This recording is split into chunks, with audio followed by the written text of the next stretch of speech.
السلام علیکم ورحمۃ اللہ وبرکاتہ۔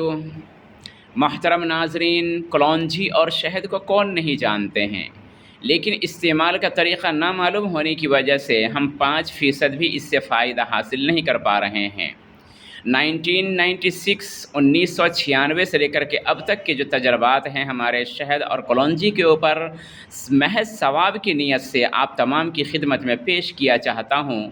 امید کہ آپ ہم سے بنے رہیں گے تو انشاءاللہ تعالیٰ ایسے ایسے تجربات اور مشاہدات ہم آپ کے سامنے رکھیں گے، اور ایسے ایسے عجائبات و کرامات آپ دیکھیں گے کہ عقل حیران رہ جائے گی، اور نالج میں، جانکاری میں کافی اضافہ ہوگا۔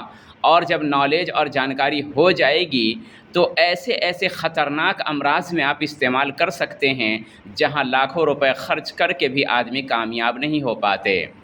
المختصر ناظرین کرام، سب سے پہلی بات آپ کی خدمت میں ہم یہ پیش کیا چاہتے ہیں کہ کلونجی کو کبھی بھی تنہا استعمال نہ کیجیے۔ نمبر 1، اس کو شہد کے ساتھ استعمال کیجیے۔ نمبر 2، نیبو کے عرق کے ساتھ استعمال کیجیے۔ نمبر 3، سونف کے ساتھ استعمال کیجیے۔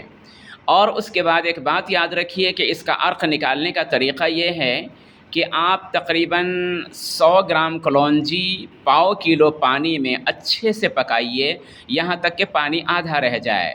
جب آدھا رہ جائے تو اس کو چھان کر کے باحفاظت کانچ کے باٹل میں رکھ لیجئے، اور کاٹن کے 2-3 تہہ کپڑوں سے چھانیے اور باحفاظت کانچ کے باٹل میں رکھ لیجئے۔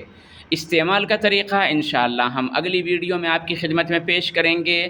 اپنا مکمل خیال رکھیے، اور نالج اور جانکاری کے لیے عالیہ یوٹیوب چینل کے معین اور مددگار بنیے، اور آگے بڑھانے کی کوشش کیجیے، اور تھوڑا سا وقت نکال کر کے سننے کی بھی کوشش کیجیے۔ السلام علیکم ورحمۃ اللہ وبرکاتہ۔